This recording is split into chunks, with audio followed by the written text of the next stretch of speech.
Viewers, ఈరోజు నేను మీకు ప్రసాదం లాగా పంచామృతం ఎలా ప్రిపేర్ చేయాలనేది చూపిస్తున్నాను. దానికి ముందుగా మనం ఒక కప్ మిల్క్ తీసుకుంటున్నాం. ఈ మిల్క్ మనం పచ్చి మిల్కే తీసుకుంటాము. దీన్ని మనము వేడి చేయాల్సిన అవసరం ఏది ఉండదు.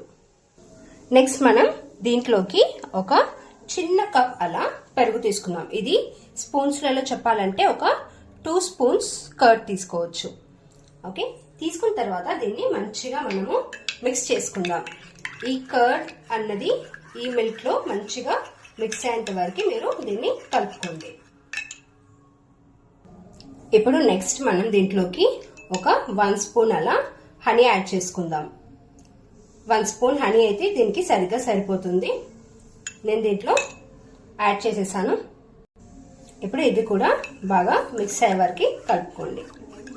ఇది అయిపోయిన తర్వాత మనము నెక్స్ట్ ఒక హాఫ్ స్పూన్ అలా నెయ్యి వేస్తే సరిపోతుంది. దీంట్లోకి చూడండి, నెయ్యి కూడా వేసేసి కలిపేస్తున్నాను. లాస్ట్ లా మనము ఒక 2 స్పూన్స్ అలా షుగర్ యాడ్ చేసేసుకోవాలి. అంతే అండి, మన క్విక్ గా పంచామృతం అనేది రెడీ అయిపోయింది. ఈ మహాశివరాత్రి కోసం నేను చూపించే మీకు స్పెషల్ రెసిపీ ఇదే. చేసి నైవేద్యం లాగా పెట్టండి. Thank you viewers.